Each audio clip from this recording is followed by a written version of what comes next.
Assalamualaikum warahmatullahi wabarakatuh. Alhamdulillahirabbil alamin wa bihi nasta'in wa ala umuri wajin. Wassalatu wassalamu ala asyrafil anbiya'i wal mursalin sayyidina wa habibina wa syafiina wa qurratu a'yunina wa maulana Muhammadin sallallahu alaihi wasallam wa ala alihi wa ashabihi ajmain, amma ba'du. Pertama-tama yang saya hormati Bapak Kepala Sekolah, yakni Bapak Mundakir SPD MPD. Yang saya hormati para wakasek, yang saya hormati Bapak dan Ibu guru peserta diseminasi aksi nyata disiplin positif calon guru penggerak yang saya banggakan dan saya hormati. Puji syukur kehadirat Allah Subhanahu wa taala yang telah memberikan berbagai macam nikmat baik iman, Islam serta sehat walafiat. Yang alhamdulillah pada kesempatan sore hari ini kita masih berkumpul dalam acara pemaparan aksi nyata dari keempat calon guru penggerak angkatan ke-10 dari SMP 6 Kota Serang dengan tema disiplin aksi nyata disiplin positif, di mana nanti akan disampaikan oleh Ibu Fitri, kemudian Bapak Hendri, saya sendiri Hendri, kemudian Ibu Tati Haryanti dan Ibu Haji Mauna. Selawat beserta salam semoga tercurah dan terlimpahkan ke baginda alam Nabi besar kita Nabi Muhammad sallallahu alaihi wasallam, dan semoga kita mendapatkan syafaatnya di kemudian akhir nanti, amin amin ya robbal alamin. Baiklah Bapak Ibu guru yang saya hormati dan yang saya banggakan, serius amat ini ya. Udah sarapan belum? Baik, saya sebagai MC akan membacakan susunan acara. Yang pertama pembukaan ya, dimana nanti akan sambutan yang disampaikan oleh Bapak Kepala Sekolah, kemudian langsung ke pemaparan materi dan kemudian penutup ya. Mari kita buka acara pada kesempatan siang hari ini dengan membacakan acara selanjutnya, yakni sambutan dari Bapak Kepala Sekolah kepada Bapak Kepala Sekolah, dipersilakan.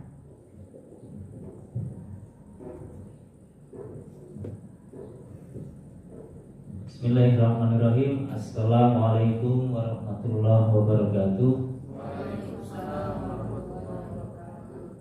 Alhamdulillahirabbil alamin. Puji dan syukur marilah bersama-sama kita panjatkan kehadirat Allah Subhanahu wa taala yang sudah memberikan segala bentuk kenikmatan yang sangat luar biasa, yang tidak pernah kita dapat menghitung nikmat Allah yang sudah kita terima di dunia ini. Salawat dan salam semoga selalu tercurahkan untuk junjungan Nabi besar Muhammad Sallallahu Alaihi Wasallam.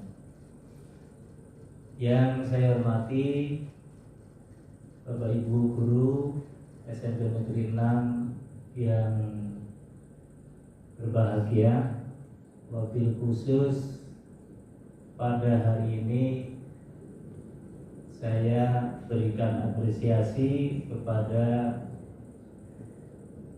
guru penggerak di SMP Negeri 6 Kota Serang, kepada Pak Hendri, kepada Ibu Fitri, kepada Ibu Tati, dan kepada Ibu Haja Mauna. Sebagai sambutan awal, marilah kita launchingkan bersama Gema Kurikulum Merdeka. Mari kita tergerak, menggerakkan, tergerak, dan menggerakkan. Bareng-bareng. 1, 2, 3. Tergerak, bergerak, dan menggerakkan. Ini adalah salah satu motivasi untuk kita semuanya. Mengapa? Mari kita tergerak. Tergerak ini maknanya sangat dalam sekali. Tergerak untuk memperbaiki apa yang menjadi kekurangan, khususnya untuk diri kita sendiri. Tergerak untuk memperbaiki kekurangan, tergerak untuk memotivasi siswa supaya siswa-siswa SMP Negeri 6 menjadi yang terdepan, bergerak secara bersama-sama.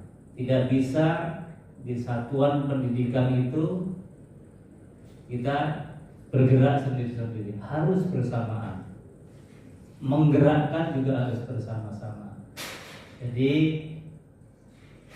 saya selaku kepala sekolah sekali lagi memberikan apresiasi yang sebesar-besarnya kepada teman-teman yang sudah lolos di calon di guru penggerak ini, dan ini menjadi dorongan kepada teman-teman yang belum bisa lolos. Insya Allah tahun depan pasti bisa. Satu hal yang perlu saya sampaikan, saya selaku kepala sekolah akan selalu memberikan motivasi dan dorongan baik dari segi moral, material, dan apapun yang akan digunakan untuk teman-teman untuk bisa mendorong supaya kegiatan. Bismillahirrahmanirrahim. Bapak dan Ibu yang saya hormati, selanjutnya kita akan dengarkan pemaparan dari Pak Hendri terkait dengan diseminasi modul 1.4 budaya positif. Kepada Bapak Hendri dipersilakan.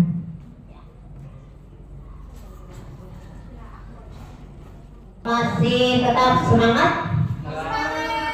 Masih tetap semangat, Bapak Ibu, Ibu-ibu, semangat? Semangat ya. Sebelum dimulai saya ada sebuah pantun dulu ya.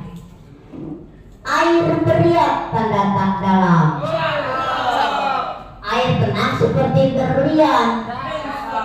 Izinkan saya mengucapkan salam kepada Bapak Ibu sekalian.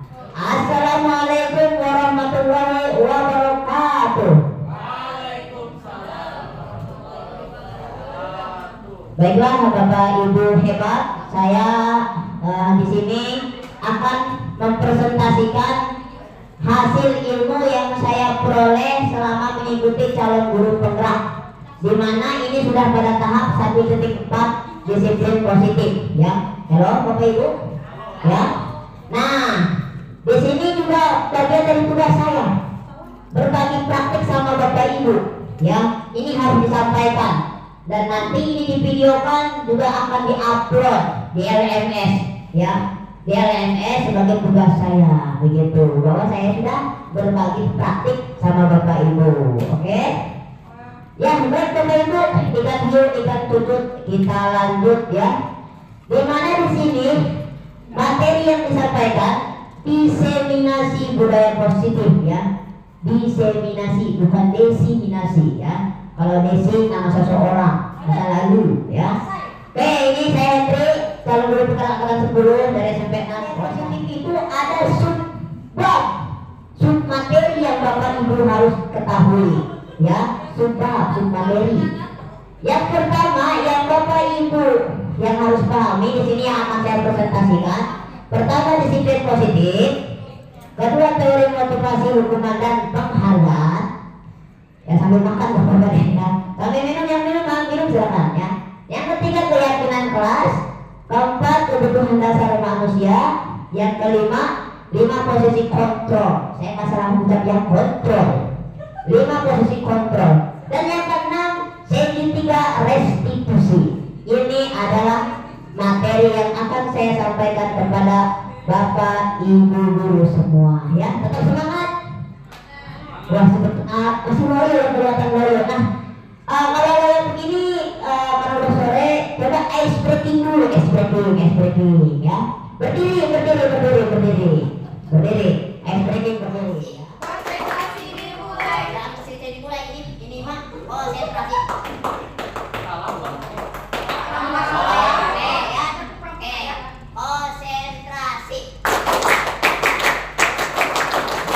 Konsentrasi.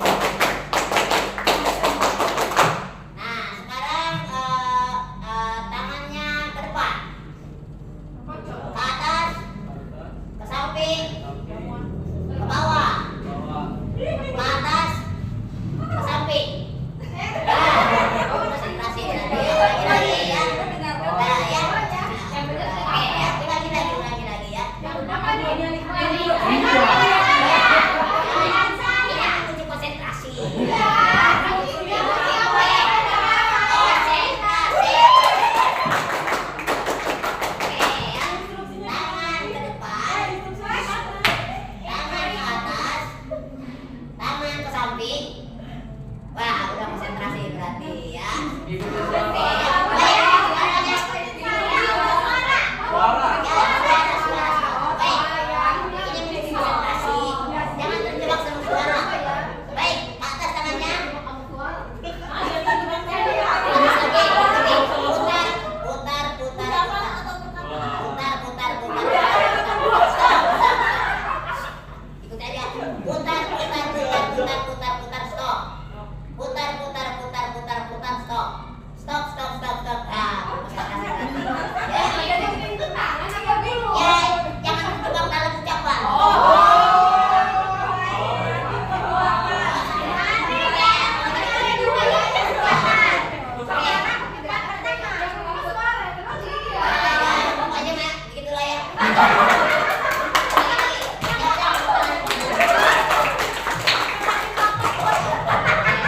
Ablok tangan ya, yang penting mah hubungan sementara. Kembali ke laptop, kembali duduk ya. Udah semangat kan? Tahu yang udah semangat ya. Oke Bapak Ibu guru hebat ya, materi ini yang akan saya sampaikan selama 1 jam ya. Wow ya, meledak ya, mengerikan. Oke ya. Yang pertama saya ingin memberikan pertanyaan pemantik dulu ya. Ya, pertanyaan pemantik nih, pertanyaan pemantik ya. Apakah Bapak Ibu setuju bila pemberian hukuman dapat mendisiplinkan siswa? Tidak. Pemimpin setuju nggak? Pemberian hukuman dapat mendisiplinkan siswa? Setuju tidak?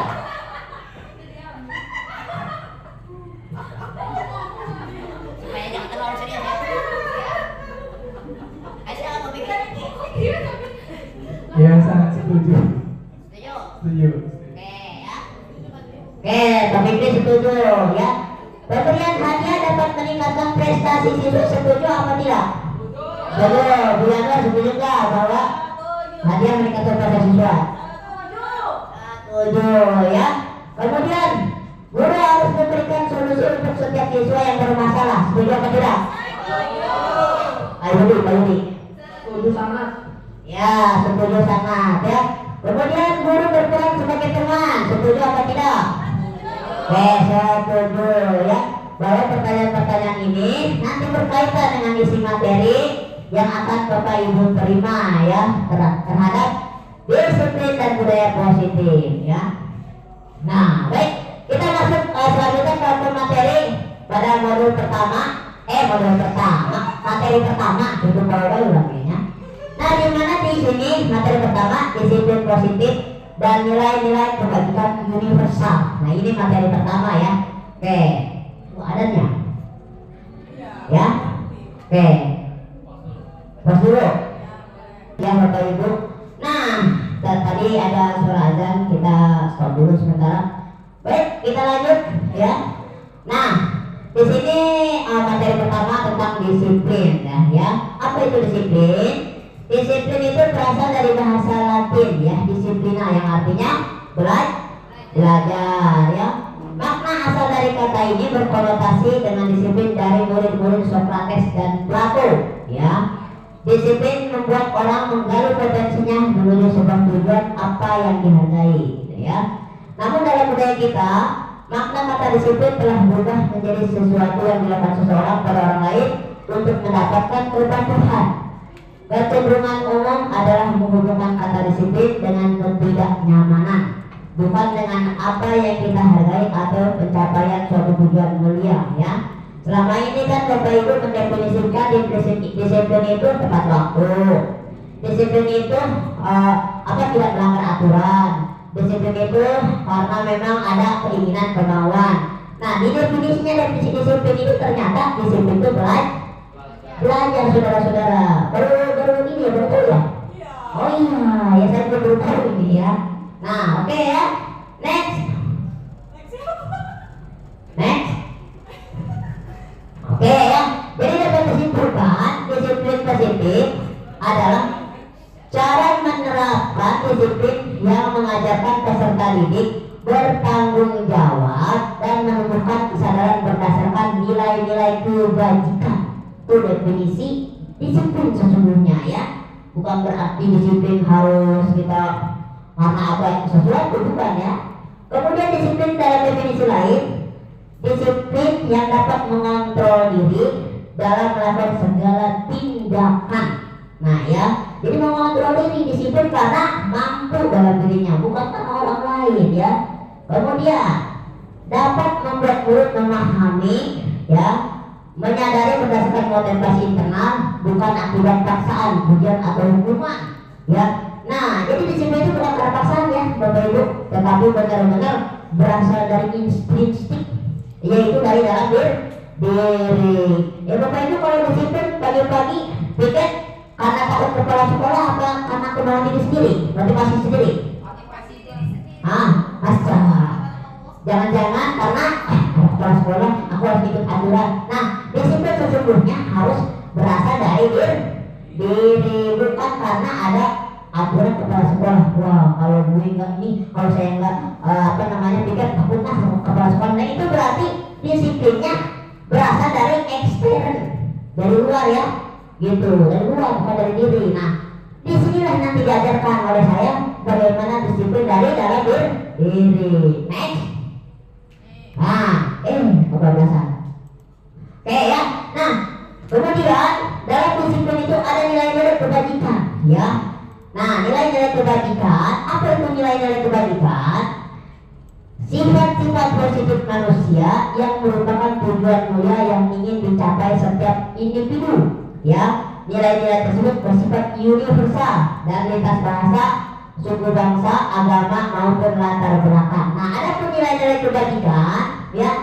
Nah, sesuai enggak dengan visi sekolah kita? Visi sekolah kita apa? Visi takbir. T-nya apa? Tangguh. A-nya aktif. T-nya kreatif. B-nya berprestasi. I-nya inovatif. R-nya religius. Takbir. Nah, di sini udah sesuai belum nilai-nilai kebajikan dengan sekolah kita? Sudah Bapak Yudi? Sudah. Ada nilai apa di dalam misi kita?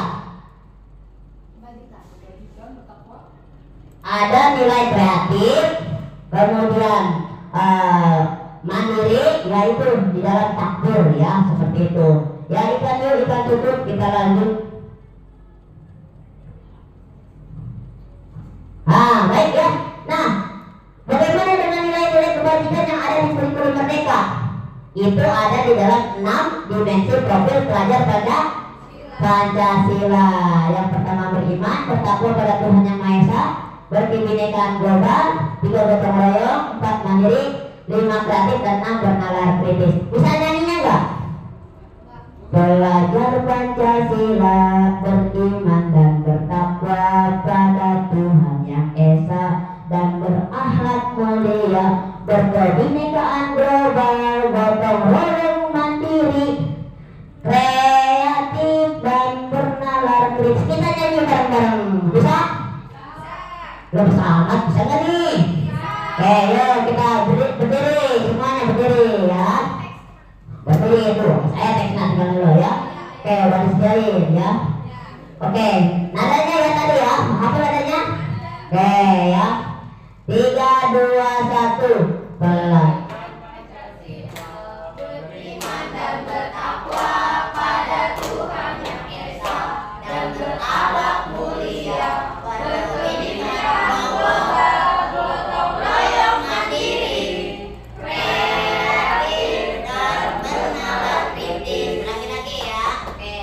Ya, 3, 2, 1. Pelajar Pancasila beriman dan bertakwa pada Tuhan Yang Esa dan berakhlak mulia, berkebinekaan global, gotong royong, mandiri, kreatif, dan bernalar kritis. Oke, ke kanan.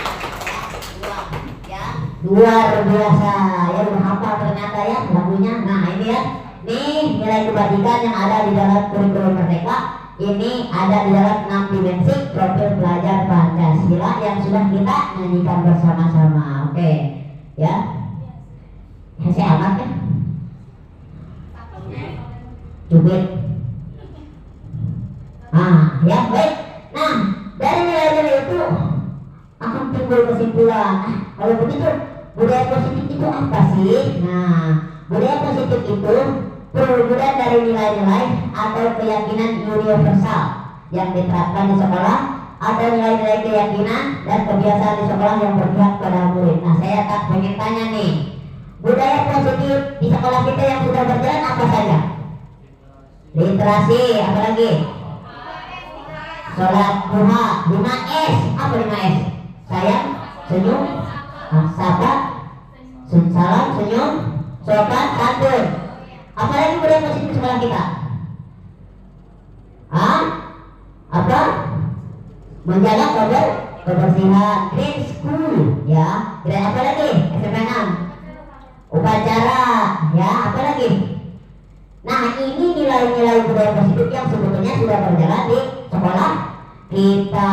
Yang luar biasa, ya, berarti sekolah kita. Oke, next. Oke, ya. Baik, kita materi kedua, ya. Materi kedua yaitu tentang teori motivasi, hukuman, dan penghargaan, ya. Buat tahu materinya, kita lihat, saksikan bersama-sama. Ding.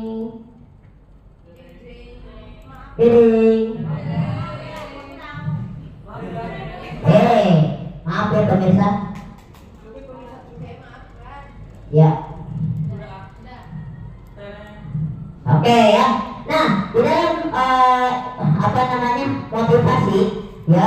Di sini ada dua motivasi dalam diri kita, ya. Betul apa tidak? Ada motivasi ekstern, ada motivasi intern. Nah, motivasi ekstern dan intern dalam aksi nyatanya yang pertama tuh, ya, dia termotivasi karena sesuatu. Contohnya untuk menghindari ketidaknyamanan atau hukuman. Contohnya siswa nih. Siswa si Ani itu datang terlambat, ya. Kita datang terlambat nih, makanya dia datang pagi-pagi. Nah, ini karena dia menghindari apa? Hukuman atau ketidaknyamanan. Berarti itu faktornya dari aku mau bikin ini, bikin menyapa anak. Aku harus pagi-pagi nih. Nah, berarti itu aku takut ditegur sama kepala sekolah. Nah, itu namanya motivasi ya Bapak Ibu. Nah, kemudian, ya, untuk mendapatkan imbalan atau penghargaan dari orang lain, contohnya apa? Untuk mendapatkan imbalan atau penghargaan, contohnya apa? Pujian, ya, apa lagi? Kalau bagi rapot, Bapak Ibu sudah ngasih apa? Ngasih hadiah, biar nilainya bagus. Sebetulnya kayak piala, ya, kayak piala. Itu faktor ekstern apa intern? Ekstern itu dari luar, sebetulnya, ya. Karena dia, gue ini harus juara dong, karena gue kata siswa, karena mau dapat piala. Nah, berarti dia motivasinya karena mau pialanya atau penghargaannya. Aku harus belajar nih, pokoknya harus dapat juara 1, dapat piala atau ranking atau sertifikat. Nah, berarti dia termotivasinya dari luar, bukan dari motivasi diri sendiri. Nah, ini motivasi internal yang paling mantap, ya. Halo Bapak Ibu. Ya, dikira udah ngantuk begitu, ya. Nah, ini yang paling bagus, motivasi internal. Apa itu motivasi internal? Nah, di sini motivasi internal yang menjadi manusia yang mereka inginkan dan menghargai diri sendiri dengan nilai-nilai yang mereka percaya. Ya, ini namanya motivasi. Dia termotivasi dari diri sendiri. Ya, misalkan si Budi mau sekolah rajin, dia termotivasi. Aku harus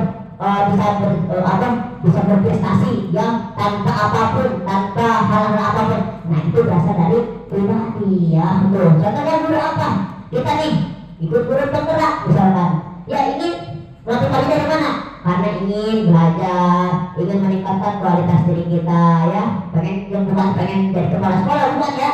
Nah, kalau pengen jadi sesuatu, keinginan sesuatu, berarti itu ekstern. Kalau intern, dia hanya ingin dari pribadi, dari hatinya, keinginannya ingin berubah. Nah, itu namanya intern. Oke, ya. Next. Nah, perbedaan, ya. Perbedaan hukuman, konsekuensi, dan restitusi. Nah, kalau hukuman, nih ya Bapak Ibu, itu menyakitkan ya. Misalkan ada siswa telat, kamu ini telat menurut dasar kamu, suruh ya kamu bersihkan sampah, itu menyakitkan nggak Ibu? Menyakitkan Bu. Nanti mereka kalau udah dewasa masih terngiang-ngiang, aduh dulu itu saya sama guru gitu tuh, saya masih ingat itu ucapannya, itu jelek budakanya ya. Nah misalkan hal itu mana? Kalau konsekuensi, nah konsekuensi itu selaras dengan perbuatannya. Misalkan dia misalkan nggak pakai kaos olahraga, ya. Kemudian konsekuensinya apa? Lari. Ada hubungannya dengan mata pelajaran olahraga, nggak masalah. Nah, yang paling bagus itu restitusi. Ya, nanti akan pembahasannya lebih lanjut ada di akhir nanti nih restitusi. Nah, kemudian hukuman itu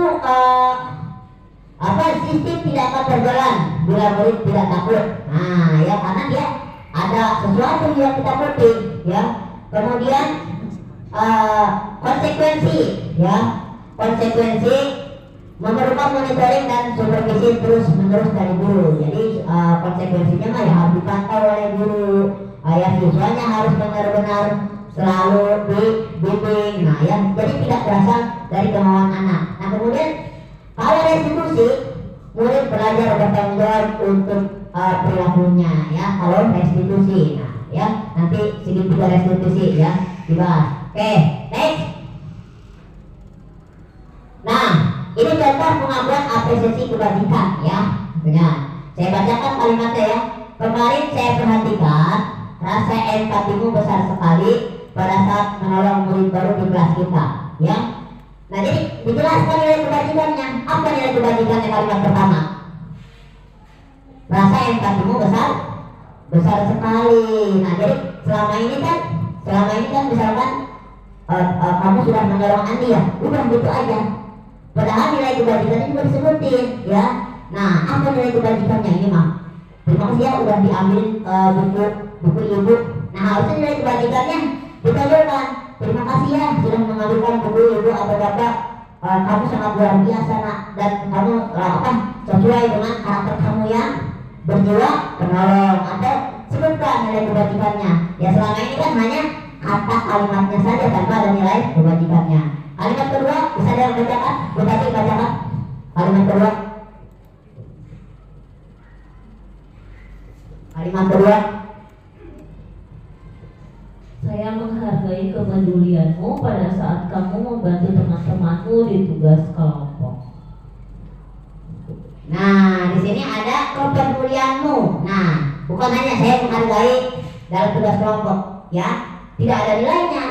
Dalam kalimat apresiasi kebajikan harus ada nilainya. Ketika mengapresiasi, ya apa nilainya? Kebajikan. Ya, kalimat yang ketiga. Bu, baca Bu, benar.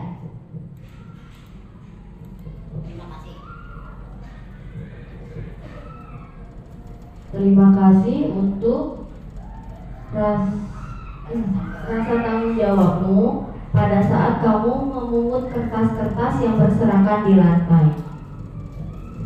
Ya betul ya. Terima kasih untuk rasa tanggung jawabmu pada saat memungut kertas-kertas yang berserakan di lantai. Kita menyuruh anak nih, nah tolong bersihkan sampah. Nah kita tidak memberikan nilai kebajikan. Harusnya sebagai seorang guru, terima kasih nak, kamu sudah membersihkan sampah, rasa tanggung jawabmu sangat luar biasa. Nah disebutkan nilai-nilai kebajikannya gitu ya. Ya Bapak Ibu. Oke, next. Oke, nah ya. Nah di sini ada 8 soal. Nah Bapak Ibu mana nih? Nomor 1, nomor 2, nomor 3, nomor 4, nomor 5, sampai nomor 8 yang termasuk hukuman atau konsekuensi. Misalnya nomor 1 konsekuensi apa hukuman. Nah nanti Bapak Ibu jawab ya dalam kertas post-it yang saya sediakan ya, ditulis kemudian ditempel yang sudah ada di kertas burung sono di belakang ya. Nih kertasnya saya dijawab ya sesuai pertanyaan yang ada ya. Oke, saya bagikan.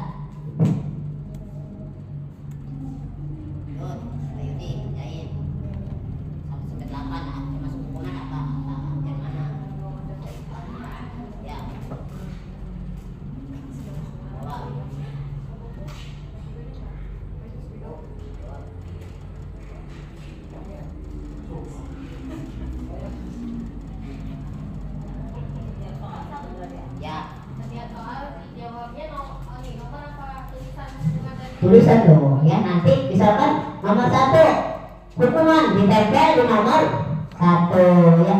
Nggak buat sampingnya lagi, jadi ngeliatin aja ya. Nah itu ya ada spiral ya nanti. Nggak usah susah itu mah. Kreativitas aja. Tuh. Ini satu-satu ya? Ya. Satu ini satu Ya. nomor ya?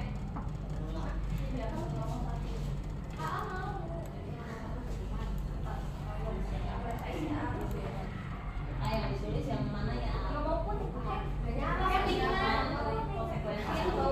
Kata-kata tindakannya. Mencatat 100 kali di dalam buku itu tadi. Nah ini termasuk nih nomor 1 mencatat 100 kali di dalam buku kalimat saya tidak akan terlambat lagi karena terlambat ke sekolah. Ini termasuk hukuman atau konsekuensi? Oh, berarti jawabannya misal. Ya, Hukuman. hukuman, tulis hukuman gitu ya. Tuh, ya, nomor 1 hukuman tempel tuh di nomor 1 di kertas buram ya. Nah sekarang nomor 2 lari mengelilingi lapangan basket 2 kali karena terlambat hadir di sekolah. Nah ini termasuk hukuman atau konsekuensi? Ya, cabut 1 ya. Nanti kalau mau ditempel baru cabut satu-satu, plek sesuai nomor ya. Nomor 3 alias 3 murid diminta untuk push up. Wah ini push up ya. Ini ya 15 kali karena tidak menggunakan masker ke sekolah. Nah ini hukuman atau konsekuensi? Jawab, tempel di sana, ceplok ya. Hah? Oh iya salah ya, maaf ya. Urusan angka-angka berbahasa Indonesia sedikit apa namanya titik ya. Maaf salah, nggak ada nomor-nomornya ya. Anggap aja 56 ya. Itu. Oke begitu. Nomor berapa sekarang?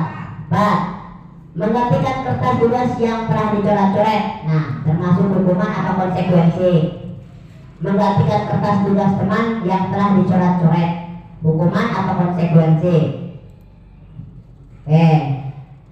Kemudian nomor 5 membersihkan tumpahan air di meja tulis karena tersenggol pada saat belajar, hukuman atau konsekuensi? Boleh ya.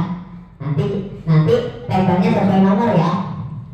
Kemudian murid disuruh untuk tidak mengenakan sepatu seharian di sekolah karena tidak mengenakan sepatu hitam, hukuman atau konsekuensi? Sekarang tulis. Kemudian nomor terakhir, lari mengelilingi lapangan basket 2 kali karena terlambat 10 menit untuk pelajaran PJOK ya, termasuk hukuman atau konsekuensi? Ya tulis ya. Kalau sudah selesai silakan tempel sesuai dengan nomor ya. Nanti akan saya bacakan ya. Nah, apakah sudah sesuai ya? Oke. Ya betul, sesuai nomor, tempel. Kasih nama nggak? Udah kasih nama belum? Kasih dong ya, biar mantap. Ketika dibaca, ibu tati jawabannya memukul, bukan hukuman nomor 1 ya. Oke. Namanya satu mengulang berarti namanya. Ya semuanya dong ya. Silakan tempel. Sip. Yang lain silakan jawaban, kemudian ditempel ya Bapak Ibu. Ini adalah sebuah kasus ya, kasus yang dialami oleh peserta didik yang mungkin selama ini kita menilai hukuman yang pikir aja pikir. Kalau hukuman ya, kalau konsekuensi bahasa konsekuensi ya. Oke, siap. Hukuman atau konsekuensi? Kalau konsekuensi di konsekuensi ya. Kalau hukuman. Oke. Sesuai dengan barisan nomor ya. Oke. Mantap ya. Oke. Silakan yang belum. Ya.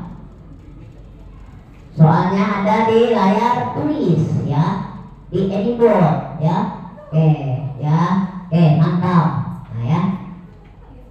Oke, luar biasa jawaban ibu-ibu ya. Waduh, udah mencapai pada kebenaran. Nah ya. Nanti kita lihat jawabannya. Apakah sudah mantap apa belum? Oke. Iya, luar biasa. Jangan sampai melewati garis teritorial. Tapi ada tulisannya ini ya. Mantap ya. Luar biasa. Ya. Oke. Kita saksikan bersama-sama. Oh ya, silakan ya. Gak apa-apa ya. Ya ini nih jawaban dari Bapak Ibu guru luar biasa ya. Mantap. Oke ya. Siapa itu? Nomor 1 hukuman ya. Nomor 2 hukuman. Nomor 3 hukuman ya. Nomor 5 ya. Nah, oke. Hukuman ya. Hukuman dan hukuman. Oke ya.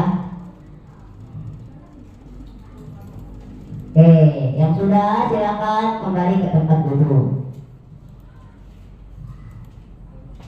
Hukuman mantap ya.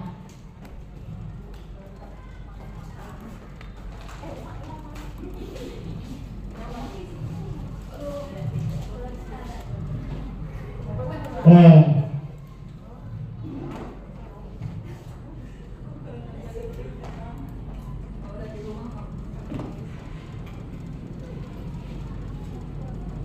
Luar biasa, sudah selesai semuanya rata-rata ya menempelkannya.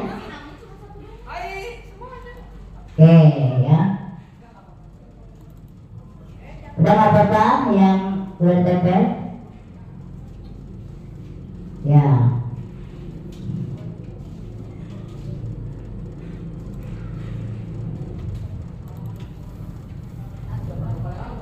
Udah cukup ya? Ya cukup. Ya luar biasa ya. Oke. Dan mencatur. Ya. Oke, saya ambil ya. Oke, saya simpulkan, saya lihat semua. Jawabannya luar biasa ya Bapak Ibu guru. Mantap ya. Oke, nomor 2 hukuman, 3 hukuman, 4 konsekuensi, 5 konsekuensi, 6 hukuman, 7 hukuman, dan 8 konsekuensi. Wah, luar biasa ya. Ini jawaban-jawaban Bapak Ibu. Kalau saya udah simpulkan, ini hampir 80% benar ya. Nah, oke kita bahas ya. Nah, menurut Bapak Ibu nomor 1 itu hukuman atau konsekuensi? Hukuman. Nomor 2, saya lihat jawabannya mantap ya, banyak tuh. Nomor 2 hukuman atau konsekuensi? Hukuman. Nomor 3 hukuman. 4 konsekuensi. 6 konsekuensi. 7 hukuman. 8 hukuman. Kita lihat jawabannya ya. Oke. Oke, biasa ya sampai ya. Oke, siap? Geser. Wah, aneh ya. Tangan saya itu kalau ini urusannya apa? Tekan dulu, set. Tekan dulu, set. Gak bisa ya. Oh udah. Nah ini jawabannya Bapak Ibu. Nah, gimana Bapak Ibu, udah benar belum? Ya. Ya. Nomor 1 hukuman. Karena apa hukuman? Karena di sini suruh surat mencatat ya, ini menyiksa ya. Nomor 2, lari mengelilingi lapangan basket 2 kali karena terlambat hadir di sekolah. Nah, mengelilingi lapangan ini capek ya, hukuman. Kemudian nomor 3, di sini push up, hukuman, menyiksa ya. Kemudian menggantikan kertas tugas teman yang telah tercoret-coret, konsekuensi. Kemudian membersihkan tumpahan air di meja tulis, konsekuensi. Nanti apa sih bedanya hukuman konsekuensi, saya jelaskan ya. Kemudian murid disuruh untuk tidak mengenakan sepatu seharian, hukuman.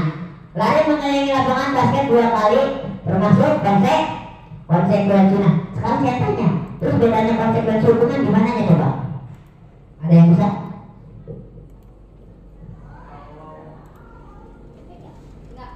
Nggak nyampe. Kalau misalnya hukuman dan konsekuensi kan tadi mungkin secara garis besar itu berdasarkan kesepakatan ya salah satunya ya. Kesepakatan kan. Nah kalau yang hukuman itu yang tadi itu jadi tidak ada kesepakatan, kemudian kadang-kadang dia bersifatnya tiba-tiba. Sementara kalau konsekuensi itu yang pertama mungkin ada kesepakatannya dulu, atau mungkin dia berdasarkan nilai-nilai kebaikan universal yang berlaku, mungkin bisa jadi seperti itu. Siap, mantap ya.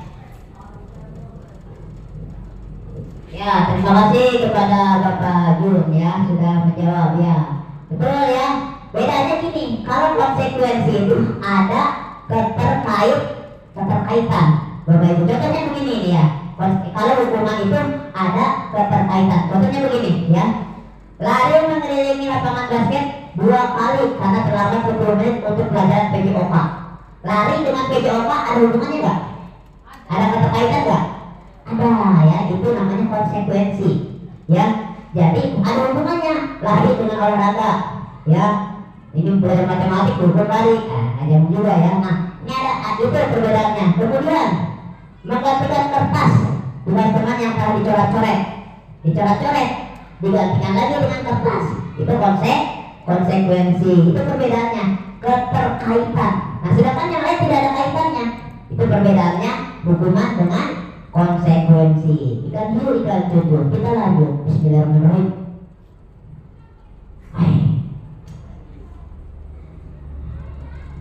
Oke, ya. Ini aja yang bisa ini ya. Oke, baik ke bagian 3 keyakinan ya. Keyakinan kelas, ke materi ketiga ya, keyakinan kelas. Oke.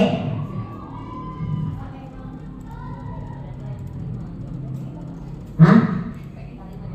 Pakai ini ya, pakai HDMI. Iya. Apa aku harus berdiri di sini? Ya, keyakinan kelas. Nah, di sini ada pertanyaan romantik Bapak Ibu. Saya mau tanya dulu ya. Ini berkenaan dengan keyakinan kelas.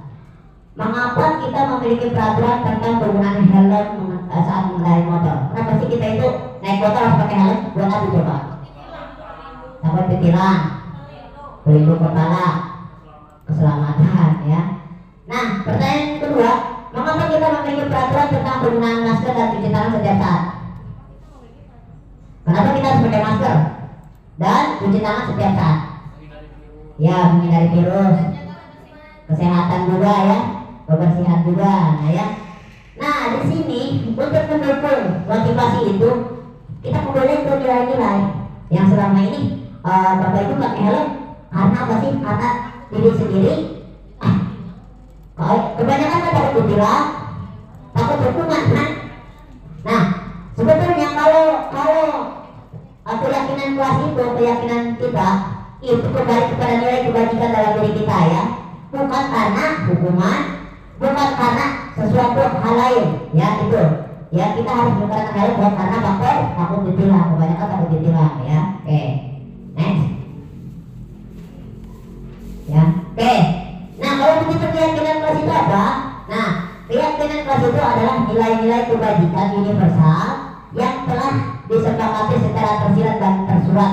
Nah ya, di sini terlepas dari adanya latar belakang suku, negara, bahasa maupun agama. Jadi keyakinan kelas dibuat secara bersama-sama dengan seluruh siswa yang mempunyai nilai-nilai kebajikan yang dapat dipercaya. Nah itu namanya keyakinan kelas ya. Oke. Nah di sini ya, ini ada sebuah lingkaran di mana keyakinan kelas itu terbentuk dari peraturan kelas. Peraturan kelas, keyakinan kelas. Dari keyakinan kelas nanti berharap akan menjadi lingkungan yang positif di sekolah kita. Nah, setelah lingkungan positif sudah baik, maka akan menjadi budaya positif yang ada di sekolah kita. Itu harapannya ya. Next. Nah, baik. Di sini saya tanya sendiri ya. Gak usah isi posket ini mah, langsung aja ya, langsung ya. Tenang. Oke ya, di sini selalu kembali di sini ada peraturan dan keyakinan kelas. Kira-kira dari 1 sampai 8 ini nilai-nilai apa saja yang ada di dalam 1 sampai 8. Nah, sekarang nomor 1, nilai kebajikan apa atau keyakinan apa yang ada di kalimat selalu mengembalikan buku ke tempatnya? Tanggung jawab ya. Apa lagi ada? Selalu kembalikan buku ke tempatnya. Nilai kebajikan apa? Tanggung jawab udah. Disiplin. Nomor 2, dilarang mengganggu orang lain. Nilai kebajikan apa? Saling menghormati. Luar biasa. Kemudian hadir di sekolah 15 menit sebelum pembelajaran dimulai. Nilai kebajikan apa? Disiplin ya. Kemudian nomor 4, dilarang melakukan kekerasan. Kasih sayang, menghargai dan toleransi. Itu nilai kebajikannya ya. Kemudian dilarang menggunakan narkoba. Nilai kebajikan apa? Kesehatan ya. Kemudian bergantian atau menunggu giliran. Nilai kebajikan apa? Ya, antri. Kemudian menggunakan masker. Kesehatan. Jangan berlari di kelas atau koridor. Nilai keamanan. Next ya. Next ya. Oke, jawabannya ini ada ya, jawabannya. Oke ya. Oke, kita tutup, lanjut ya. Oke, Bapak Ibu. Nah, ini nilai-nilai kewajiban atau kesepakatan yang sudah saya buat di semester tahun lalu ya, nggak ada videonya ya. Ini yang sudah saya buat, ini foto saya, ini beserta siswa saya, di mana kesepakatan kelas yang saya buat. Yang pertama, mengenakan seragam sekolah sesuai dengan jadwal yang berlaku ya. 2, membersihkan kelas sesuai dengan jadwal piket yang disepakati. Ini kesepakatan yang dilakukan oleh dengan siswa ya. Waktu pertama masuk. Kemudian mengucapkan salam ketika bertemu guru ya. Nomor 4, masuk kelas minimal 5 menit sebelum kelas dimulai. Nomor 5, berdoa sebelum memulai pelajaran ya. Nomor 6, mendengar dengan seksama tentang materi yang disampaikan guru. Ini kesepakatan yang sudah saya buat. Next ya. Next, nah ya, masuk ke materi yang keempat. Ini juga ada hubungannya dengan disiplin positif ya. Baik Bapak Ibu, perlu Bapak Ibu ketahui dalam diri manusia itu terdapat 5 kebutuhan dasar. Siswa punya kebutuhan dasar, kita juga sebagai seorang guru memiliki 5 kebutuhan dasar ya. Yang pertama ya, kebutuhan bertahan hidup. Kebutuhan bertahan hidup contohnya apa? Makan, terus minum, sehat, jasmani, rohani, bertahan hidup ya. Nah, contoh gini, seorang siswa ngambil makanan punya siswa lain ya. Nah, si siswa yang punya makanan lapor sama walasnya, Bu, makanan saya diambil sama Budi. Nah, Bapak Ibu jangan langsung memponis, kamu ya jangan, ya tanya dulu, apa nih, jangan-jangan anak, jangan-jangan di rumahnya belum dikasih makan, atau jangan-jangan di rumahnya tidak memenuhi kebutuhan bertahan hidup. Nah itu ya, ditanya dulu. Nah ini yang namanya bertahan hidup. Kemudian kebutuhan apa lagi? Rasa kasih sayang ya. Jangankan anak, kita juga butuh rasa kasih sayang ya. Nah ya, Bapak Ibu butuh kasih sayang nggak? Betul, yang ngomong juga betul ya, cuma belum. Nah, rasa kasih sayang begini contohnya ya. Anak ini misalkan ya, dia ngambek aja di kelas. Nah, ada apa dengan anak ini? Mungkin di rumahnya dia punya masalah. Nah, kita sebagai seorang guru harus bisa mengetahui kebutuhan apa yang dibutuhkan. Oh, ternyata diam-diam dia butuh kasih sayang. Yang ngomong juga apa lagi ya? Betul, kasih sayang. Kemudian adalah kesenangan, kebutuhan yang ketiga adalah kesenangan. Misalkan anak di kelas nih Bu Catur ngajar di kelas, oh anak ini ada apa ini? Nah, berkata harus tahu kebutuhan apa nih yang dibutuhkan si anak itu. Nah, ternyata dia butuh kesenangan. Akhirnya buat pembelajaran ice breaking game. Oke anak-anak, supaya nggak ngantuk kita buat happy. Akhirnya buat ice breaking. Nah, akhirnya si anak tadi jadi senang. Lalu kemudian kebutuhan berikutnya yang keempat adalah kebebasan. Ya, kebebasan itu kayak apa ya? Anak dikasih kesempatan berpendapat, dia berbicara. Ya, yang penting bebasnya yang positif ya, bukan negatif. Nah, ya. Kemudian penguasaan. Yang terakhir yang kelima kebutuhan penguasaan. Kadang di antara siswa itu ada yang ingin dominasi dalam diskusi. Saya aja pokoknya yang ngomong. Saya aja yang kerjain tugas. Itu. Nah, berarti si anak itu butuh namanya kebutuhan penguasaan. Biasa pegang cangkul ini, aduh maklum. Nah, sekarang ada kasus Bapak Ibu. Kasus, ya, kasus. Nah, contohnya nih saya bacakan ya Bapak Ibu. Oke, saya bacakan ya. Ibu Tani sedang menjelaskan pelajaran bahasa Inggris di depan tulis. Halo? Simak, Bang simak dulu. Simak, ya. Nah, ya. Namun beliau memperhatikan bahwa Fajar malah tidur-tiduran dan tanpa acuh pada pelajarannya. Malah si Fajar tidur mulu. Cuek aja. Mas dulu kata dia Maya. Nah, Fajar, coba jawab pertanyaan nomor 3. Yuk, maju ke depan dan kerjakan di papan tulis. Nah, ya, Fajar pun tampak malas-malasan maju ke depan. Ya, lemas, malas-malasan. Nah, dan sampai di depan papan tulis, Fajar hanya diam terpaku sambil memegang buku bahasa Inggrisnya dan memainkan sebilah di tangannya. Si Fajar itu kayak cuek ya. Ayo Fajar, pokoknya jangan tidur-tiduran. Lain kali perhatikan. Sudah sana, duduk kembali. Kira-kira siapa kalian yang bisa? Misalkan ya. Nah, di situ. Ya. Kemudian Fajar pun kembali duduk di bangkunya. Hal seperti ini sudah sering kali terjadi pada Fajar, ya. Seperti tidak memperhatikan acuh-acuh dan nilai-nilainya pun tidak terlalu baik untuk belajar bahasa Inggris. Fajar nih kasusnya ya. Nah, pada saat itu oleh Ibu Dani, Fajar hanya menjawab, tidak tahu Bu. Ibu Dani pun menjawab, gimana sih kamu Fajar? Salah ya. Kamu tidak kasihan sama ibu ya? Ibu sudah capek mengajarkan kamu, tidak kasihan sama ibu.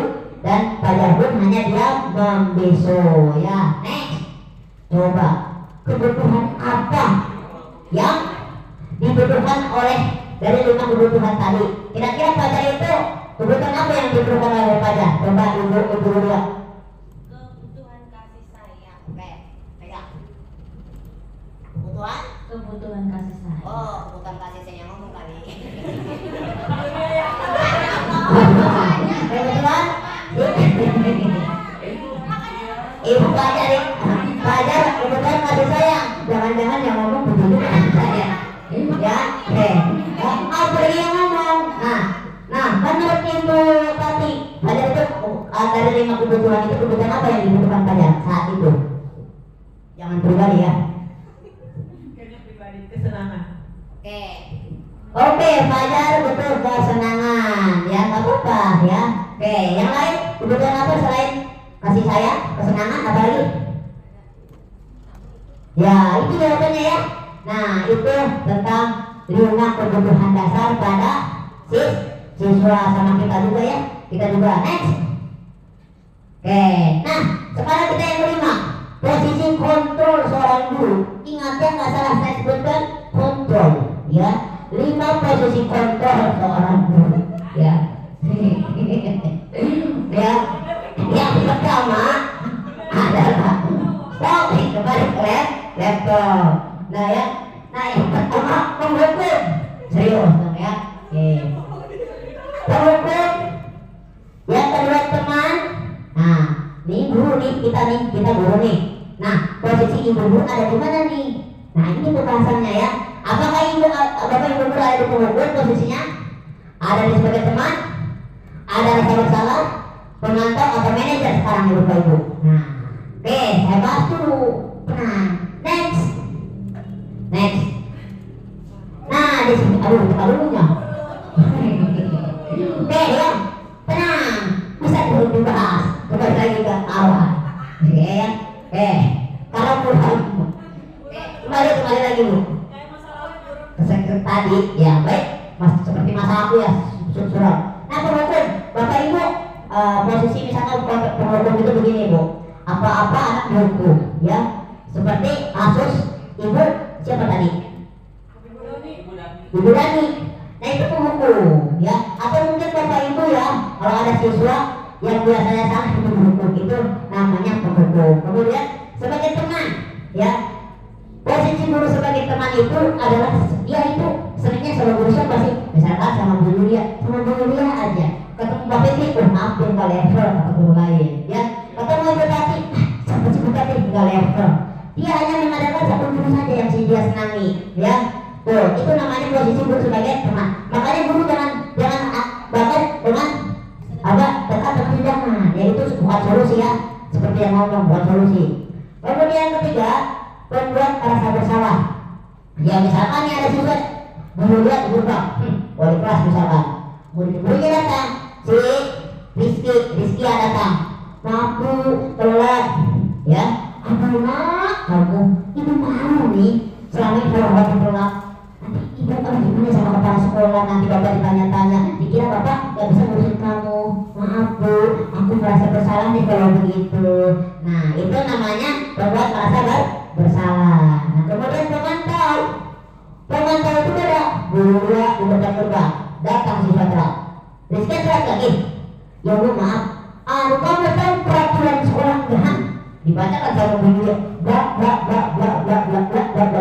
itu sama Bu Yulia. Nah itu tidak bukan solusi, ya. Pemantau itu hanya memberikan ini peraturan-peraturannya tanpa memberikan solusi. Kemudian yang kelima yang paling mantap Ibu, ya Bapak ya, adalah posisi sebagai manajer. Ini mah levelnya udah jadi kepala sekolah ini ya. Nah kalau sebagai seorang posisi sebagai manajer, masalahnya selalu diberikan solusi ketika telat. Nanti kenapa telat? Begini Bu, Bapak juga dulu pernah kok seperti kamu telat. Nah seperti itu kan enak kan? Ya Bapak Ibu kalau ada yang begitu kan ini mah ya wangi mapuk kamu telat lagi, ibu sudah kesal kok misalkan ya. Nah akhirnya apa? Anak itu akan melengkap dalam bulan dewasa, akan bercerita dulu bapak pernah berbicara sama ibu Anggi. Nah itu pengukur Bu. Tapi kalau ibu pakai ini manajer, ketika menyelesaikan solusi pakai posisi motor manajer, ya Pak Hendri mah kalau ngejelasin baca agama tenang, dengan halus, dengan lembut, dengan kepemimpinan seperti itu. Next, kurang ya, lewat next. Oke. Nah ini ada kasus, ya, ada kasusnya. Ini mah tenang nih, cuma 1% aja, ya. Nah, sama lagi, ya tempelin lagi, ya tenang. Oke, saya bacakan ya. Siap, halo. Ya. Oke ya. Ini ada kasus. Nah, Iva kurang. Ya, selamat datang Bapak ya. Oke, silakan duduk Pak. Oke ya. Nah, ini ada kasus. Jangan tidur Pak. Oh ya, begitu. Oke. Ya Pak. Oke, ini ada kasus. Nih, silakan simak Bapak Ibu, nanti Bapak Ibu posisi kontrol yang dilakukan Ibu Iva ini Pak Seno, posisi kontrolnya apa nih? Apakah dia penghukum? Bla bla bla. Nah itu ya. Oke, saya bacakan ya. Iva kurang menguasai pelajaran matematika, sehingga pada saat pelajaran tersebut berlangsung, dia lebih banyak berdiam diri atau menggambar di buku pelajarannya. Pada saat guru matematikanya, Pak Seno, menanyakan pertanyaan Iva menjadi gugup. Menanyakan pertanyaan Iva menjadi gugup dan tidak sengaja menjatuhkan tasnya dari kursi, serta tiba-tiba menjadi gagap pada saat berupaya menjawab.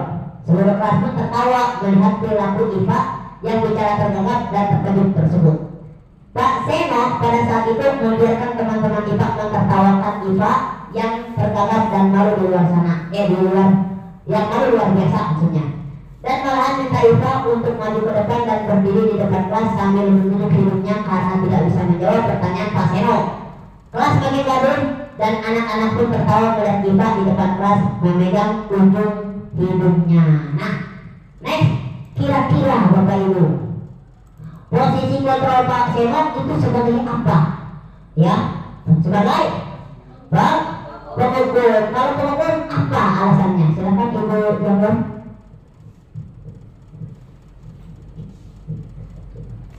Posisinya Pak Seno sebagai pemukul karena dia membuat siswanya Iva merasa malu Ya. dan ditertawakan oleh teman-teman sekelas itu luar biasa. Oke, sebelum ya, teman-teman ya, Bapak Ibu ya, bagaimana perasaan anak kalau kita posisinya pasien kayak pemukul, ya, misalkan dipermalukan, kemudian dia tersakiti, itu akan melekat sampai dewasa Bapak Ibu. Wah, ini guru dia begini amat ya. Ketika dia dewasa pun akan ingat, ah, bapak itu tuh yang dulu pernah memukul, aku masih sakit hati. Nah ya, nah seperti itu, oke ya. Coba next, Bu Fitri. Jadi, ya kembali lagi, maaf, kembali lagi. Oke, maaf.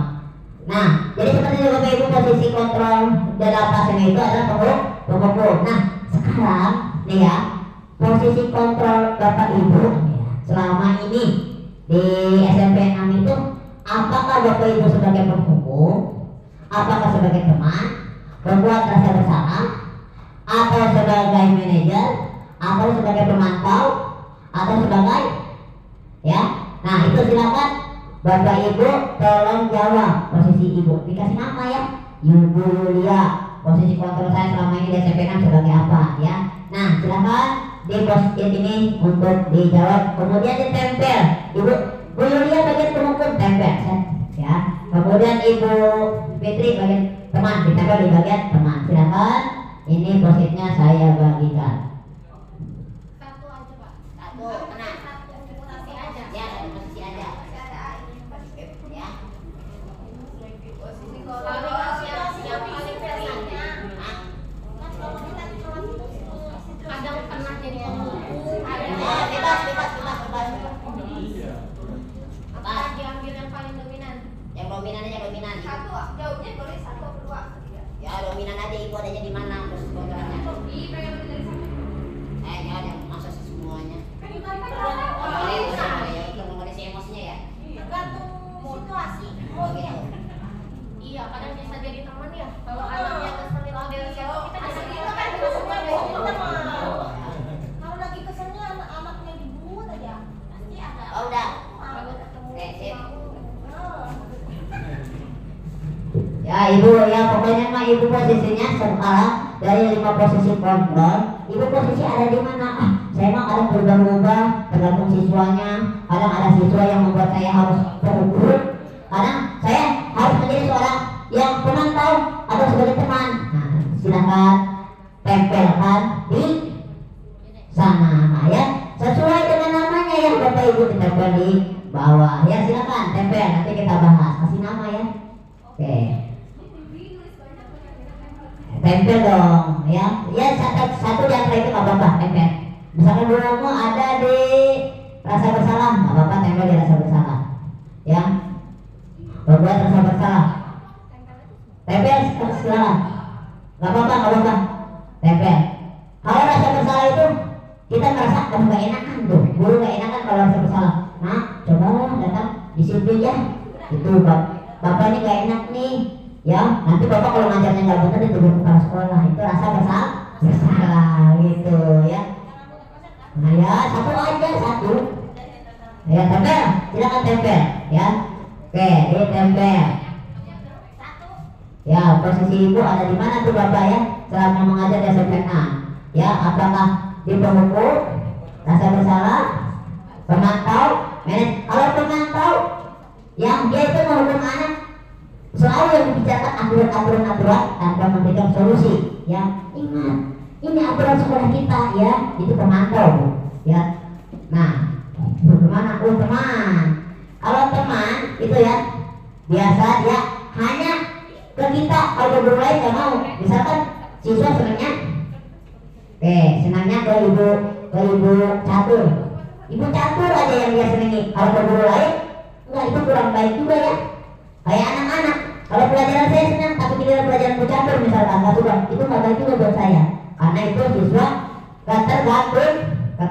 lingkungan nantinya. Oke, ya. Luar biasa jawaban Bapak Ibu, mantap. Oke, ya. Saya bacakan ya. Oke, ini kita pengalaman berbagi praktik aja ya. Saya juga sama ada penonton, kadang teman, tergantung situasi anak ya. Tapi setelah itu guru pengarah, saya harus menjadi seorang posisi manajer ya. Harus tahu ilmunya ya. Bapak Ibu hari ini sedang dikasih tahu ilmunya. Nah, baik ibu dan luar, posisi dia sebenarnya sebagai teman ya. Apa baru? Tapi teman kurang baik juga karena siswa biasa tergantungan sama bu yang luar aja. Kalau kita betul ya kan nggak mau sama bu itu mah pengennya bu yang luar aja. Kalau posisi sebagai teman, kemudian teman semua ya. Oke, teman semua. Bapak Fikri teman, Bapak Ibu Anissa posisi kontrol sebagai teman. Nah yang beda Ibu Mulia membuat rasa bersalah. Kalau membuat rasa bersalah nggak enak kan bu. Misalkan, nah ada tolong ibu nah, ibu kalau kamu nilainya kecil nanti ibu nggak belajar nah itu rasa bersalah. Ya bu tenang saja begitu kadang-kadang. Oh gitu ya. Ya itu ya. Ini adalah posisi saya simpulkan dari posisi kontrol Bapak Ibu di SMP 6. Kebanyakan posisi kontrol sebagai teman ya. Oke, luar biasa. Oke, next. Ya. Next. Oke, nah, dapat disimpulkan dari posisi kontrol. 5 posisi kontrol yang paling bagus adalah sebagai manajer. Kenapa? Udah ada yang sampai posisi kontrol manajer. Itu luar biasa itu ya. Nah, itu guru melakukan suatu bersama peserta didik dan mempersilahkan peserta didik untuk mempertanggungjawabkan perilakunya dan mendukung peserta didik supaya dapat menemukan solusi ya, menemukan solusi bukan justru ya dikasih masalah lagi atau disakiti ya. Kemudian posisi manajer mengacu pada restitusi, nah yang dapat menjadikan peserta didik sebagai manajer bagi dirinya sendiri sehingga tercipta identitas positif pada diri peserta didik ya. Dari yang kelima posisi kontrol ya, dalam diri guru yang paling bagus adalah posisi manajer. Bisa menjadi posisi manajer? Pasti bisa, makanya terus belajar. Oke, next. Ibu Fitri, mohon maaf tangannya ini suka banyak campur. Oke, kita di materi terakhir segitiga restitusi ya, ini juga bagian daripada budaya positif disiplin terakhir ya. Oke, segitiga restitusi, next. Nah, baik Bapak Ibu, apa sih itu restitusi? Nah, restitusi proses menciptakan kondisi bagi grup untuk memperbaiki kesalahan mereka sehingga mereka bisa kembali pada kelompok mereka dengan karakter yang lebih kuat. Restitusi juga merupakan proses kolaboratif yang mengajarkan murid untuk mencari solusi untuk masalah mereka. Nah, ini restitusi itu sebetulnya sesuatu hal ketika anak memiliki masalah nggak langsung ditulis, nggak langsung misalnya dipanggil dulu, ibu catur manggil siswa misalkan karena siswanya bolos. Nah, anak tahu nggak ibu dipanggil apa, kamu dipanggil hari ini sama ibu masalahnya apa? Tahu bu, bolos misalkan. Oh iya, tapi tahu nggak kamu bahwa bolos itu perbuatan yang kurang baik? Nah itu manajer itu, restitusi itu begitu. Tahu bu, jujur nak, ibu juga belum pernah bolos misalkan. Gak apa-apa ya, jadi supaya anak tidak dihukum dan dijatuhkan benar-benar salah ya. Oke, next. Oke ya. Nah, ini tahapan segitiga restitusi ya. Yang paling bawah yang pertama menstabilkan identitas ya. Suatu kalimatnya setiap orang pasti pernah melakukan kesalahan. Tadi ibu tahu ya ibu juga dulu pernah salah kok gitu ya. Itu jadi ketika menanyakan kepada anak kita harus stabilkan identitas mereka dulu ya. Kemudian kamu bukan satu-satunya yang pernah melakukan ini, kalimatnya ya. Tenang, bu ibu juga pernah, bapak juga pernah melakukan. Yaitu apa? Rendang muka sampai kaca kepala sekolah misalkan hancur gitu. Jadi si anak tidak merasa disalahkan. Kemudian yang kedua validasi kebutuhan ya, atau validasi tindakan yang salah. Nah kalimatnya apa? Kamu tetap punya alasan mengapa melakukan itu. Nah kayak tadi ya, kamu bolos kenapa nak? Apakah kamu memang jaraknya jauh atau bagaimana? Nah itu ya validasi tindakan yang salah. Kemudian kalimat berikutnya, adakah cara yang lebih efektif untuk mendapatkan apa yang kamu butuhkan? Nah ya, apakah ada solusi agar kamu itu tidak bolos? Nah ini validasi tindakan yang salah. Nah yang terakhir adalah menanyakan keyakinan. Ya, apa kalimatnya? Nilai-nilai apa yang telah kita sepakati? Ya, nah, tahu nggak nilai-nilai kesepakatan yang sudah kita lakukan di sekolah kita? Tahu? Nah, anak nanti bercerita, oke? Kemudian, kamu ingin menjadi orang yang seperti apa, nak? Kalau misalkan kamu seperti ini saja kelakuan kamu, nah ini ya, ini namanya menanyakan keyakinan. Dan ini segitiga restitusi ya, menstabilkan identitas. Yang kedua validasi tindakan yang salah atau validasi kebutuhan. Yang ketiga menanyakan keyakinan. Next, ikan tutup kita lanjut. Oke, ya. Nih contoh kasus penerapan segitiga restitusi ya, yang saya lakukan terhadap anak. Ini anak makan pertengkaran di kelas. Nah ya. Aduh, komputernya. Nah ini menstabilkan identitas. Ya, saya menanyakan. Nah ini jadi menanyakan.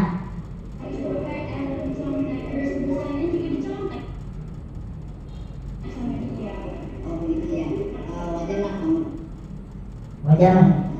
Saya ada di posisi kamu, ya. Itu akan berbuat sama seperti kamu. Iya Pak. Lalu apa yang kamu lakukan terhadap Andi? Saya marah Pak, saya juga maki-maki Andi tanpa sadar. Ya. Saya juga beberapa kerjanya. Nah ini masuk ke validasi tindakan yang salah. Tadi awal menstabilkan. Nah ini masih validasi tindakan yang salah.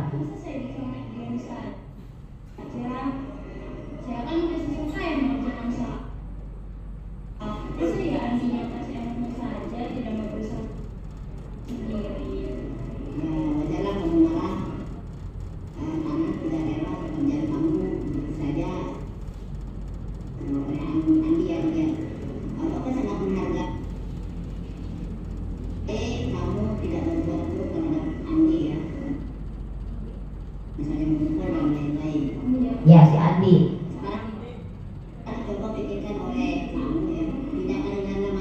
Nah ini udah masuk kesepakatan. Menanyakan keyakinan.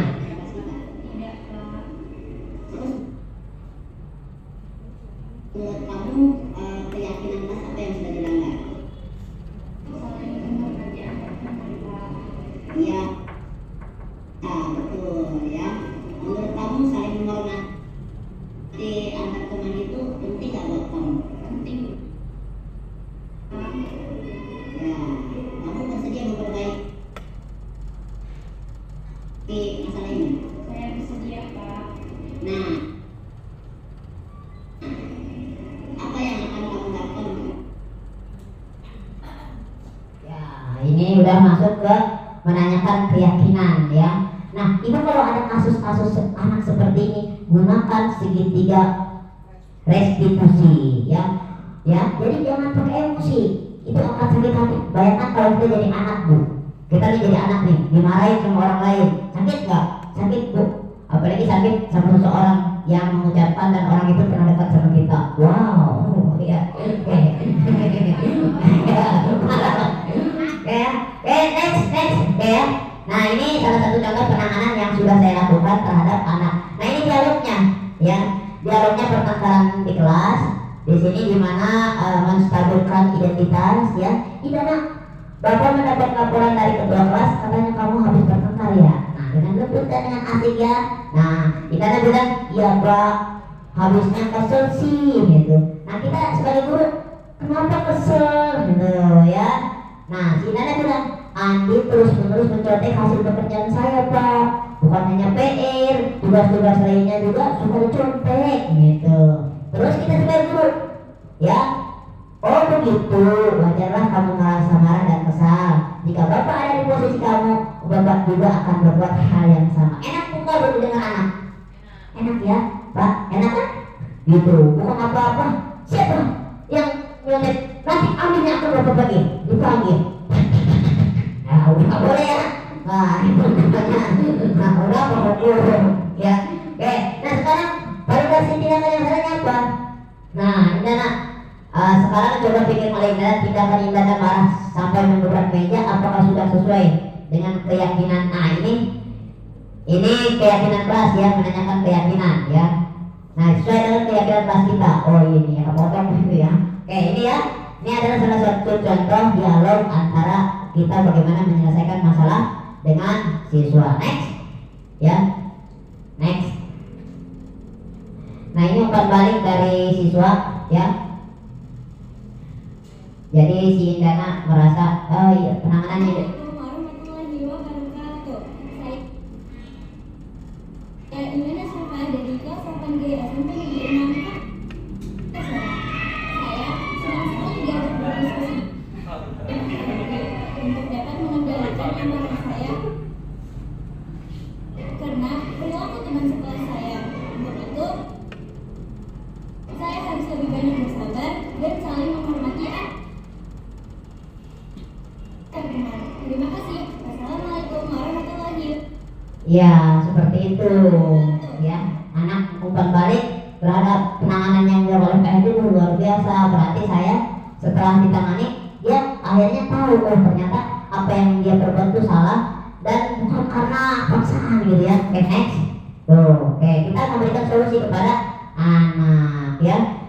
Jadi segitiga restitusi dalam menyelesaikan masalah, guru yang berperan sebagai manajer di sini ya, bukan pengukur, bukan sebagai teman. Hai besti, ke teman besti, misalkan nggak boleh, itu bukan solusi ya. Tapi di sini guru harus sebagai manajer menggunakan segitiga restitusi dalam menyelesaikan melalui 3 tahap. Pertama, menstabilkan identitas, validasi tindakan yang salah, yang kedua, dan yang ketiga menanyakan keyakinan. Apa tujuannya? Menghasilkan peserta didik yang mandiri dan bertanggung jawab. Itu yang kita inginkan di SMP 6 Kota Serang. Bisa berbuat seperti itu? Seperti yang saya lakukan? Ya bisa ya, Bapak Ibu, kita sama-sama belajar. Saya juga belajar, itu juga siswa ya, sama-sama belajar. Ya, next, oke, Bapak Ibu. Ya, nah, baik Bapak Ibu, di akhir ending materi ini dari pemahaman tadi budaya positif kita sampai ke segitiga restitusi reflektif Bapak Ibu ya. Nah, kira-kira dari reflektif ini hal apa yang dapat mengubah paradigma Bapak Ibu atau materi apa yang bisa Bapak Ibu dapatkan setelah mendapatkan materi ini? Ada yang bisa menjawab? Setelah mendengarkan materi dari saya, hal apa yang Ibu dapatkan? Ada yang mau berkomentar? Bapak Ibu? Ibu Putri deh. Ya, luar biasa paparan dari Pak Hendri tadi ya. Banyak hal baru tentunya Pak yang kita dapat dari kegiatan hari ini. Pertama, banyak istilah baru yang tentunya tadi dari istilah restitusi. Apalagi tadi kita diberikan pemahaman tentang posisi kontrol guru ya. Nah, dari sini kita jadi tahu posisi kita pernah ada di mana saja dan harus menuju posisi yang seperti apa gitu. Jadi banyak sekali hal baru dan semoga kita bisa sama-sama menerapkannya di sekolah untuk mencapai tujuan anak-anak yang mandiri dan bertanggung jawab. Terima kasih. Luar biasa, terima kasih Ibu Fitri atas reflektifnya. Kasih tepuk tangan dong buat Ibu Fitri ya. Oke, Bapak kepala sekolah, Bapak ya silakan. Oke.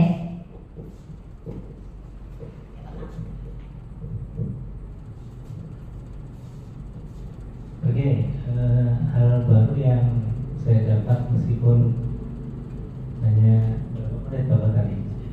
5 menit ya. Yaitu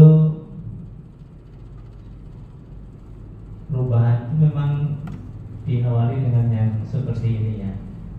Dengan kita mau mendengarkan dan belajar ternyata mengasihkan gitu ya. Dan memang harus begitu. Jadi ya pada refleksinya ya saya dengan melihat penampilan saya tadi yang pertama siapa? Bu Fitri, saya nggak menyaksikan ya. Ya artinya dapat ilmu yang baru lah terkait itu dengan apa penanganan siswa. Itu kan sebenarnya pembelajaran itu diharapkan kan seperti itu ya. Ya mudah-mudahan bisa. Yang selanjutnya nanti kira-kira satu orang itu berapa jam ini? Berapa jam? 60 menit. Istirahat itu 1 jam ya. Istirahat kita itu. Nah nanti saya pinginnya biar apa generasi tua seperti saya itu kan ada kan yang generasi tua di sini. Saya pingin ini digalakkan gitu, semua guru bisa mendengarkan gitu ya. Jadi nanti pas nggak apa-apa itu, jadi begitu tank gitu ya, tank jam duhur itu ya, itu kan 1 jam ya Pak Heri ya, Pak Hendri ya. Ya kita harus mendorong bersama gitu. Ya mau kepala sekolah aja nggak mau kok gitu. Guru yang senior aja, yang insinyur pertanian itu diajak juga. Biar apa sih? Biar tergugah gitu. Kita sama-sama mau maju. Dan ini menjadi PR Pak Hendri gede, Pak Hendri kecil gitu ya. Ya semuanya saja. Bapak itu pernah membaca itu nggak rapor pendidikan kita? Kita yang lemah apa coba? Akhlak Pak. Nah, saya nggak tahu itu penilaiannya apakah dari, tapi saya kemarin dari balai apa BM ya LPM itu sekarang BPSP ya, Balai Badan Peningkatan Mutu Pendidikan ya. Jadi kita lemah itu kan di satu numerasi, literasi, keamanan sekolah dan karakter ya, karakter. Dan itu dihasilkan dari apa namanya AIBK ya.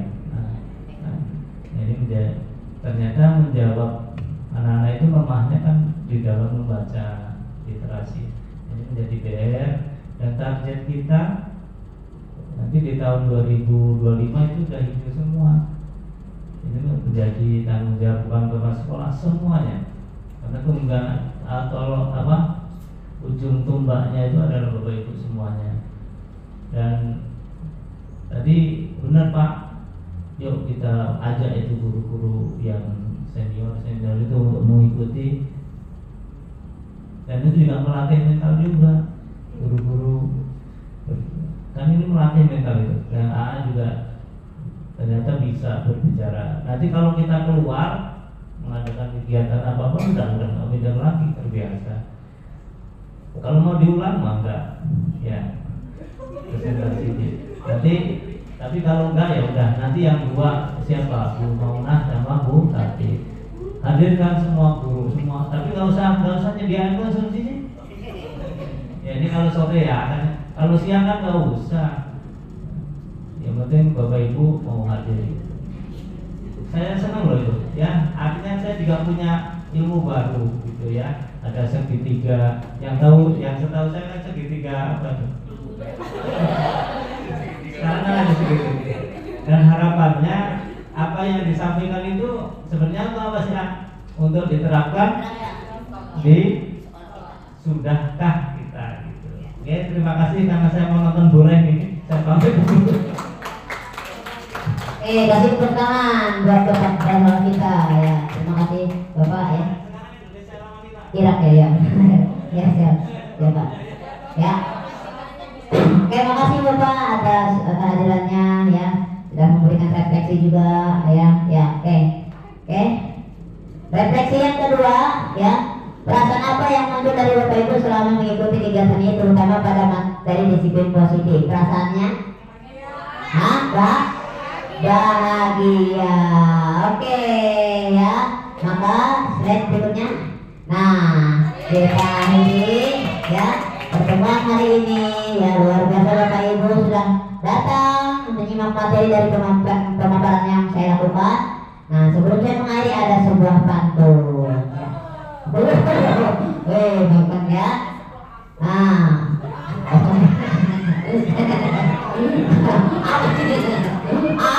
amplop pantun nih, mengakhiri pantun ya. Oke, pantunnya begini ya. Pak Entri mau mengaji,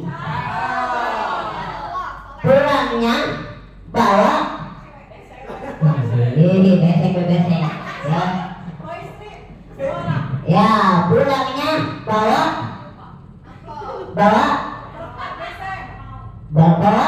berkat ya. Usai sudah materi hari ini, semoga materi ini bermanfaat.